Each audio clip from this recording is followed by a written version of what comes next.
Hello gamers, it's your girl Lady Pelvic with Pelvic Gaming, here talking more pink rounded adorableness. I have been on a Kirby kick this year and I plan to keep it going. Today I'm talking about a Kirby game that gets less love for some reason. Kirby Squeak Squad came out November 2nd, 2006 for the Nintendo DS. This game is all kinds of cute. The story is so simple. Kirby was chillin', it was snack time, and just as he was ready to take a bite into his strawberry shortcake, it vanished. So now he's on an epic journey not to save a princess, not the world, but a cake. And accidentally ends up saving the galaxy in the process. This is one of those games where you just appreciate the simplicity of it all. It's so silly, but the plot brought the biggest smile to my face. As someone who inhales JRPGs for breakfast, lunch, and dinner, it was so refreshing to my palate. Kirby Squeak Squad shines in its platforming gameplay. Kirby visits 8 unique worlds, each having roughly 3 to 5 levels plus a boss stage and an EX stage. EX stages are unlocked by getting a big chest, which we'll get to in a moment. Kirby goes through each level eating enemies to gain their abilities, which are cleverly used to solve obstacles. Kirby has the classic abilities such as sword, fire, and ice, but new abilities have been added into the mix that I encourage you to experiment with, like Cupid. Kirby turns into an adorable little angel that shoots arrows of love. Or shoots the train, whatever. Bubble turns enemies into their copy ability Bubble, in case you want their power for later. Which brings us to Squeak Squad's Bubble Mixing. Up to 5 copy abilities, food, items, and treasure can be stored in the Pink Terror. This game is an item hoarder's worst nightmare. You're constantly having to make choices of what to let go, holding on to rare foods just in case. But just in case never comes. If you're pressed to let something go, the game offers a compromise, and that is bubble mixing. Mixing 2 or more bubbles to create something totally new. It might be even better than what you had. One of the beaming new twists of Squeak Squad is collecting treasure. Sure, there are other Kirby games that had you hunting before, but not while being chased by adorable rodents. The Squeaks are in town, a gang of thieves out for all and any treasure. Going through levels will have you finding tricky treasures, forcing you to utilize Kirby's copy abilities and implementing them in imaginative ways. And just when you're at the home stretch, a large, hefty, silver chest will appear. But so will a member of the Squeaks. It's both a tug-of-war game and a race to get the chest. Sometimes the chest will pop up in the Squeaks' favor, other times yours. You must grab the chest and rush through the final door without getting hit. And if you do, you'll drop any chest you got and enemies will pick it up and make a run for their home base.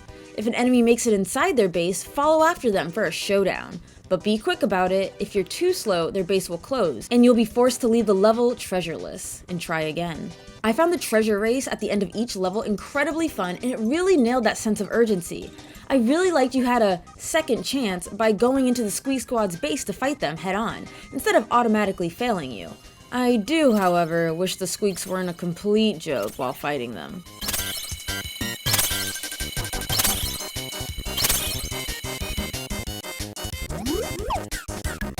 I found some of the mini Kirby bosses more of a threat than these guys. But by the end of the level, you got to cash in your treasure, which are collectibles. It might be a piece of music, or maybe a spray can to paint Kirby a different color, and sometimes an extra key to an extra level, or ability scroll. I really love ability scrolls, which take an already existing ability and make it better.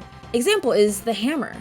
Without the ability scroll, the hammer couldn't grow twice its size. Or tornado and wheel, which are my favorites. Depending on the terrain you cross, you might get a little elemental damage in there.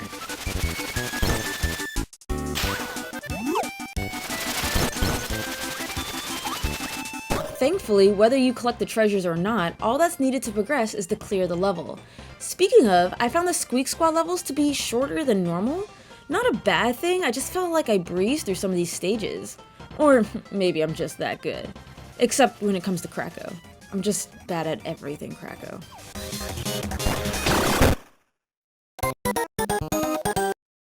Of course, no Kirby game is complete without minigames. Speedy tea time, eat food, not bombs. The one with the most points wins. Smash Ride. Ram your rivals and send them flying. This one was my least favorite, I'm just so bad at these. And lastly, Treasure Shot. Fling into tasty treasure. The one with the most points wins. Each game has 3 difficulties, so after you beat one difficulty, try it again with another. It certainly ramps it up. These are cute, but I didn't spend much time with any of them.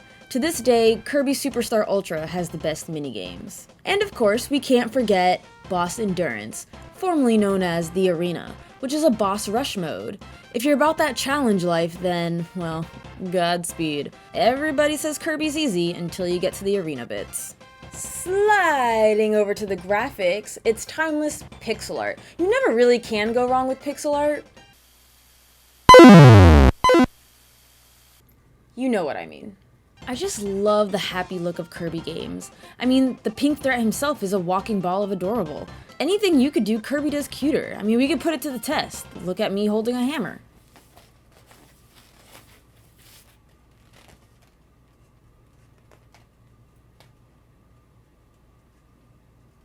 And then there's Kirby holding a hammer. He's so cute. It's the size of him and then some. How about sleeping? People sleep at all sorts of weird positions. Oh my god, he's so adorable. And then there's me. Okay, so animals are something everyone can agree is cute, right? Well, ba-bam! I am peak adorableness. I like to see what Kirby got. Damn it. In short, Kirby's adorableness cannot be challenged. And I'm wearing this for the rest of the review. Back on track, the level design is pretty standard Kirby stuff. If you played Superstar Ultra, you've played this. You have the signature cloud levels, fire levels, field levels, and they're fun. The collecting aspect is really great because it encourages you to take your time and really comb through the section. It's really the last level area where you're being chased by the squeaks, and that feels different because it's suddenly rushed. You're not just trying to get to the finish line, but you're also trying to get the treasure, so you handle the level in a different manner. But yeah, worlds are cute, story panels are cute, nothing but praise here. Lastly, the music. Staying true to the happy sounds Kirby is known and loved for. Every sound is feel good, like you're in Dreamland. Classic sounds return like the staple mass DDD.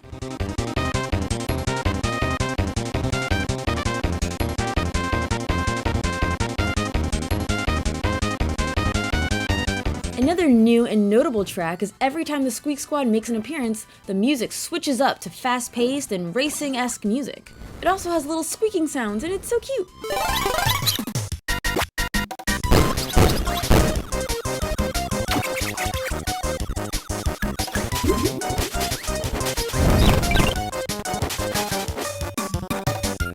This is honestly difficult to choose because the entire soundtrack is nice with different themes for different levels, different renditions of sounds we already know from other Kirby titles. This is gonna sound bad, but my favorite song I really think is the file select screen. It's so chill, it's easy to groove to, it's memorable, and it just mellows me out, man.